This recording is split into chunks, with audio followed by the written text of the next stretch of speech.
Magicka Nightblade healing in the Gold Road chapter is simply broken.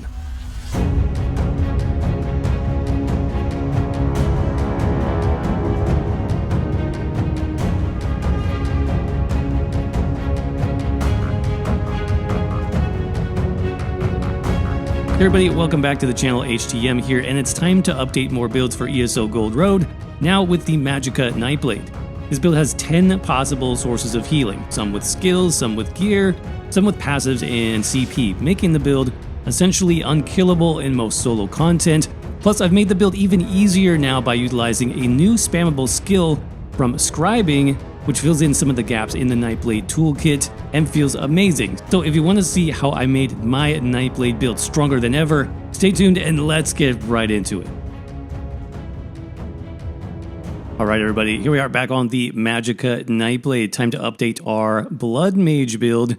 The unkillable Blood Mage, because you have so much self-healing and some nice options with Scribing coming now in the Gold Road chapter. So let's go ahead and check out the buff stats here. Now with this particular build, a lot of your buffs actually come in combat. We can check out the resources, 34, almost 35k max Magicka, which is huge. Almost 28k max health, also very high stats, 16k max stamina. So you can see your resource pools on this build are quite high, but our offensive and defensive stats actually increase a lot more in combat. So let me do that really quick. Just grab a world boss here so we can see. Okay, so yeah, about 5,600 weapon and spell damage.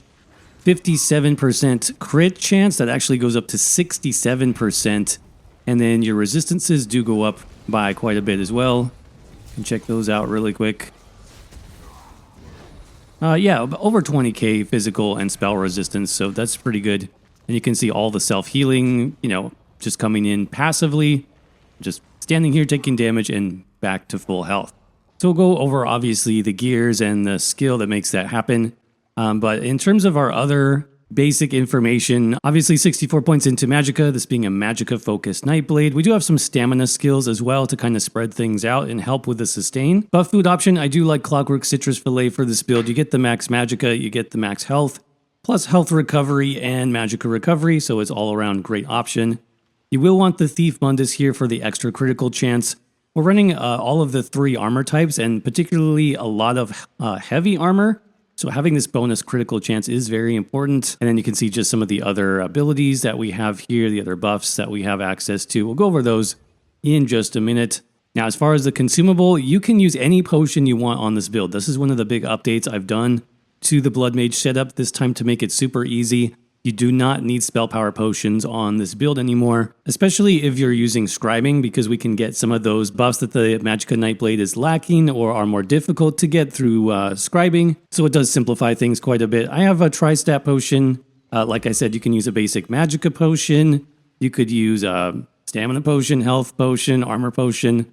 Whatever you want to use there is totally fine. And then in terms of our race, I went with Khajiit again for this build. I do like their focus on crit damage and crit healing. I think it plays very nicely with the Blood Mage focus, because the more damage you do on the Nightblade, the more healing you get back typically. So this just synergizes really well with that. But some other great options, you know, any damage focused race focused on Magicka. So High Elf is going to be very good, even Dark Elf. You could even do Orc if you want some extra healing back from the Orc's racial passive. Basically, whatever you have here is totally fine. But I think that covers the basics, so let's go ahead and check out the gear sets next. Now, I've tried not to change a lot for this build since the previous version. I'm still using Bahara's Curse. I think this is a very nice utility set, plays well for solo gameplay, fits right into that Blood Mage theme.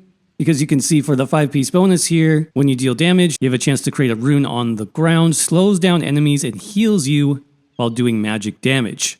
Now the key thing about this is the more enemies that are in that rune effect, the more healing you get. So it looks small at first, but it does stack up quite a bit, and we have tons of other healing as well. So this is just a nice thematic set for the Magicka Nightblade. Now, there are some new sets that you can use that do more damage than this. We'll talk about those in just a minute. So best way to run this is going to be a Inferno Staff on the front bar. That's going to take care of 2 pieces, that being a 2-handed weapon. And then just 3 pieces on the body. So we've got the heavy chest, heavy legs, and then heavy feet. Now this set is interesting because you can occasionally find it in light and medium armor as well. So feel free to mix in those armor weights as you see fit. Doesn't make a huge difference for the build, though I do prefer heavy armor if possible. That's going to make you more tanky, that's going to improve your healing, and just help with the overall survival of this build. So 5 pieces Bahar's Curse active on the front bar. We're then mixing that with 5 pieces of Briarheart, and this is going to be active on the back bar. So the way that works is you have a back bar Briarheart Inferno Staff, mix that with 1 piece on the body. In this case, we've got Briarheart Bracers, and then 2 additional pieces on the jewelry, 2 Briarheart rings here. And that means when you are on your back bar, you're going to proc that Briarheart effect, and that's going to give you 450 weapon and spell damage for 10 seconds, plus your critical strikes heal you back. So again, playing into that Blood Mage theme, more damage equals more healing. But now in terms of the jewelry here with Briarheart, it is a medium armor set. It'll give you max stamina when you first pick those up. So I do recommend you trait change those. Bloodthirsty would be very nice. You could do Infused with a Magicka recovery glyph if you're having any issues with sustain. The handpiece is going to be Divines, all Divines on the body, by the way. And then that back bar staff, you do want that to be infused with a weapon and spell damage glyph, just to get as much damage as possible on this build. So those are our 2 main offensive sets. We're running this with a monster helm and a mythic as well, so we can go over those. The monster helm is really just going off the theme of this build, which is the Blood Mage. Earthgore is going to give us more healing done. Whenever you dip under 50% health, you conjure a blood pool underneath, doing massive healing, and this has a 20-second cooldown. So this is basically like your emergency heal. With all the heal over times that we have running, I find it pretty rare that we dip below that 50% threshold, but this is just like a safety net. Very useful for solo play, even effective in group play for that matter, helping to heal your group members a little bit as well. Now again, you can mix and match the weights for this particular build. I like to have about 3 pieces of light armor if possible. So that's why I went with both a light helmet and a light shoulder for the Earthgore set. Now you can mix and match that obviously depending on your other armor pieces. Now I do have a couple pieces left over. Like I said, we have room for a mythic. In this case, Sea Serpent's Coil is super effective on this build due to the damage reduction it gives us. So when we're at full health, which is pretty much all the time thanks to our healing, we do get a 40% damage reduction, so that's super nice for soloing. And then when we do get hit, we get the Serpent's Rebuke buff. So we do snare ourselves, it makes us a little bit slower, but we also get 2 huge buffs, Major Berserk and Major Courage.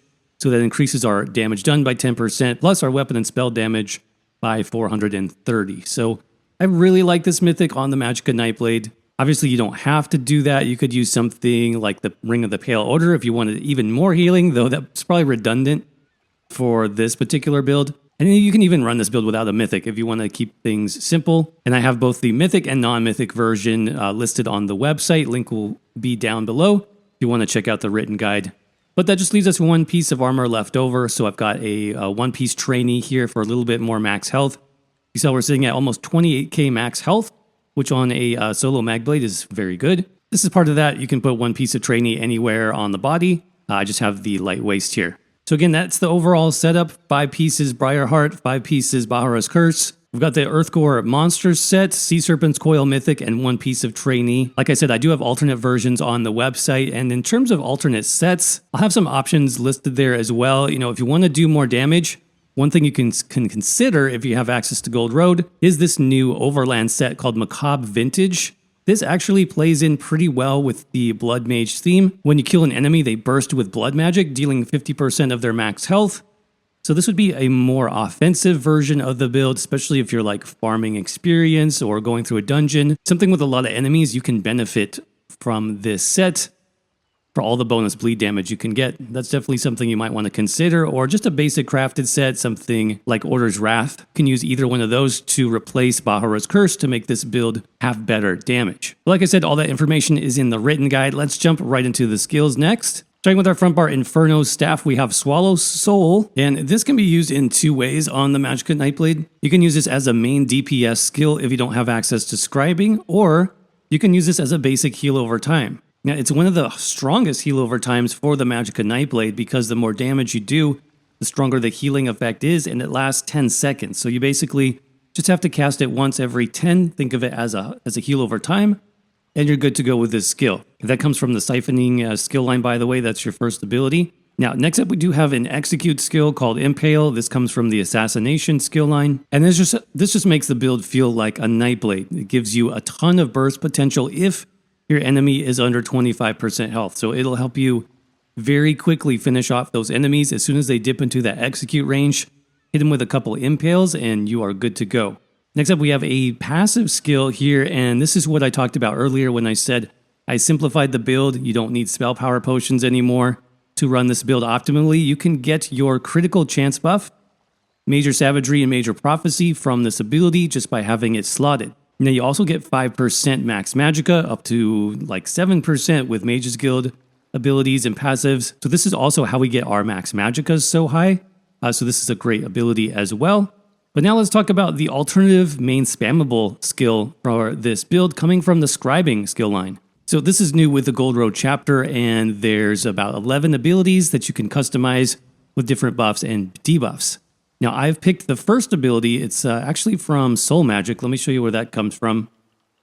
So this is the first Scribing ability that you get when you begin the quest line. And it's a really nice skill because it's single target, and so you can make this either a damage skill, you could make it a heal, you can make it a shield, whatever you want. Now, with a previous DPS, spammable skill on this build being altered, that in the Shadow skill line called Concealed Weapon, I felt like this really wasn't that optimal for running anymore. This seems to be more of like a PvP skill for the direction that they're going with that. So instead of running Concealed Weapon as a spammable, I was checking out Scribing, and you can do some really fun things with this that make the Nightblade easier. So obviously the damage is a little bit less. You'll notice that right away. Can't do much about that. That's just how the ability scales. But we have some really nice bonus effects. Number one, we restore Magicka and stamina if the target's above 50%, or we gain 10% crit chance if the target's below 50%. That 10% bonus crit chance, by the way, is a huge buff. Now that comes from the class mastery script that you can apply to this ability, so that will take a little bit more time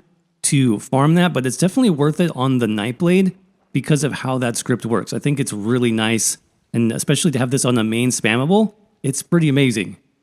Now, in addition to that, you can see I also gave it the buff of Major Brutality and Major Sorcery. I thought that this was kind of an easier way to apply that on the Nightblade. You could use Sap Essence as well, that always works fine, but I felt like having this on our main spammable just made it a lot easier, and it simplified the rotation for me. So again, those are the three scripts I'm using on Wield Soul. So I've given it magic damage, I've done class mastery for the Nightblade, and then Major Brutality and Sorcery. Now, if you do not have Scribing, what do you do? Well, it's completely fine. What I would do in that case is I would just use Swallow Soul as that main spammable position. And then, like I said, you can run Sap Essence for a little bit more AoE damage and healing, and you get your Major Brutality and Sorcery from that ability. Next up, we have Relentless Focus. Now, you can go with either morph for this ability. This is the last skill in the Assassination skill line. In terms of balance and sustain, I like having a couple of stamina skills on this build if I can. So one route you can go with that is Relentless Focus. You'll get a nice stack of weapon and spell damage as you build that up, and then if you decide to cast the ability again when it's ready, you get obviously the burst damage and a burst heal. So honestly, you can save this for more difficult content, and this can be your on-demand burst heal. And when you're not using it, it just gives you bonus weapon and spell damage, which is really nice as well. And like I said, you can swap in either the Magicka or the Stamina Morph in this case, depending on how your sustain is. But then the ultimate here is going to be Soul Harvest, also from Assassination. This just helps us stack up ultimate a lot faster. You can see when slotted on either bar, you gain 10 ultimate when you kill an enemy, so that is very nice. Backbar Inferno Staff, this is where we'll find most of our damage over time skills, plus a little bit of extra healing and sustain. Starting with Blockade of Fire, so that comes from the Destruction Staff skill line. Elemental Blockade here gives us some nice AoE damage, helps us proc that backbar glyph, so it's important that you maintain that as well. Then to go along with that, we have Twisting Path. Now, Twisting Path gives us Major Expedition, so some bonus speed here, plus AoE magic damage, so these two kind of stack together. Now, if you want even more healing, like an insane amount of healing, you could even do the other morph of Twisting Path. That morph, instead of doing damage, is going to heal you and your group, so that's a nice option for group utility. But I think for soloing, we have more than enough healing on this build, so just do the damaging morph here, that's completely fine. Now, you will want some form of major breach on this build. There's many ways to get it on the Nightblade. You have a class skill for that. You can also do the Destruction Staff skill Elemental Drain for some bonus sustain if you need that. But the only option that we have really for AoE breach is going to be Razor Caltrops. This comes from the Assault skill line. So this just helps kind of snaring and grouping enemies together and then obviously debuffing their armor by as much as possible. So I do recommend that, but if you don't have access to that skill, again, totally fine. You have a version of that in the Nightblade skill line. You have a version of this in Destruction Staff as well. Structure and Entropy. Now, this is actually one of the strongest heal over times in the game as well.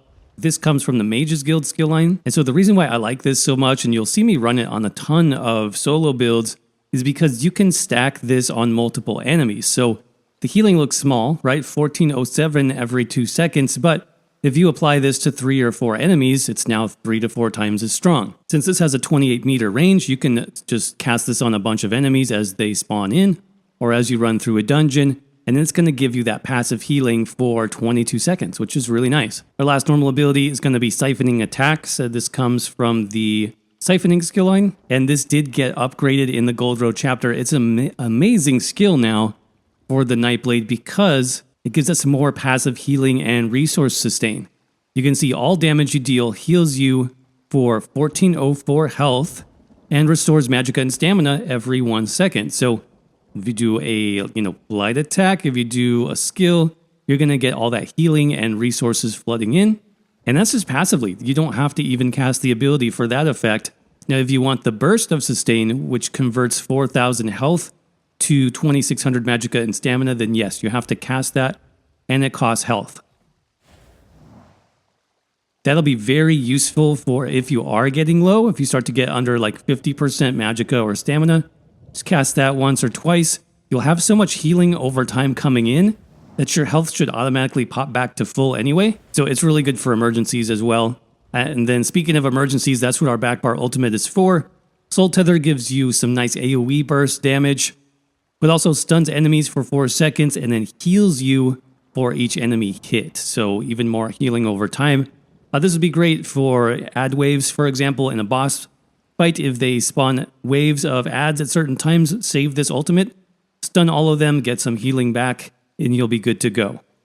So let's go over a couple of things quickly in terms of rotation. Now, I do want to just show you that passive healing. And I even have one more source of healing, which I need to talk about still when we get to the champion points. But just to kind of show you where I'm at with a basic ability and, having that siphoning attacks skill slotted. You can see with just doing light attacks, I'm getting 2 heals back already.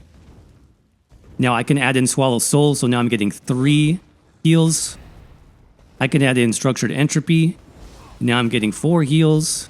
You can see all the healing coming back now, right? Look at my health. It's even if when I take damage, it just pops right back up.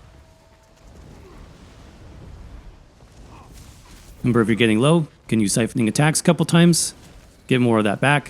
Of course, the last heal, you can fire off that Spectral Bow for some bonus healing if you need it. But in terms of the rotation, it's basically just keep up your dots, keep up your buffs, use your ultimate when ready. Remember that buffs all of your skills, gives you more damage overall, so it's nice to use that front bar ultimate as much as possible. So I'm just going through each back bar dot. Make sure to keep up Swallow Soul. It's a 10-second heal over time, and when the enemy dips down below 25%, that's when you're going to spam your Impale skill. All right, pretty simple. Okay, so what is that other heal that I mentioned? Well, it basically comes through champion points. Now, the green tree, obviously, there's not a lot going on here that's going to be different. Typically, just use the same 4 green slotted stars on every build. I use Treasure Hunter, Rationer, Liquid Efficiency, and Steed's Blessing. Then in the blue tree, that's where that extra healing comes into play that I mentioned. That star is called Reaving Blows, and this gives you a 7% heal based on any direct damage you do. So instantly this turns your main spammable, right, if you're doing Scribing, into a heal over time essentially as well. Your Impale Execute now heals you back. Both of your ultimates give you bonus healing back. Basically anything you do that's direct damage, even your light attack as you saw, is going to give you that bonus healing. So it's basically like a mini Ring of the Pale Order focused on direct damage. And it's great for this build, especially for solo play, to give you more of that passive healing that you just don't have to think about. In addition to that, I would definitely recommend Deadly Aim for the single target bonus, Mastered Arms for the direct damage bonus, and then Fighting Finesse for the bonus critical damage and critical healing. Finally, in the red tree, you'll want to pick up Rejuvenation for the recovery, Fortified for the extra armor, Boundless Vitality for the extra health, and then the fourth one, typically I'm going to do Siphoning Spells for the bonus Magicka return. But last but not least, if you're curious about the outfit style on this build, there's actually a mixture of light and medium armor, and the style is called Hazardous Alchemy. Alright everybody, with that said, that's going to wrap up this solo Magicka Nightblade update for the Elder Scrolls Online. Hope you guys enjoyed this one and found it informative. If you did, do me a huge favor and crush that like button. It absolutely helps the channel and tells YouTube to share this video with others, so it is much appreciated. Don't forget to check out the written guide for this build where I go over all the alternate gear set options, the basic setup versus the mythic loadout. I'll talk about alternate skills, scribing skills versus non-scribing, and then obviously all the passives, all the champion point breakdowns you could ever want. Just click the link down below in the description or the pinned comment to get started there. Lastly, if you'd like to support the channel further, do not forget to check out our channel membership. Our Tier 2 channel members called the Elite Squad have access to even more unique and off-meta builds, like our newly updated Two-Handed Barbarian build. This build is so unique, it feels like a completely different class. It also utilizes scribing, so it is pretty unique and a ton of fun to play. More information on our membership is also down below in the description, or you can click the join button for more information. But until next time, I hope you're doing well, stay safe out there, and I will see you around in the next video.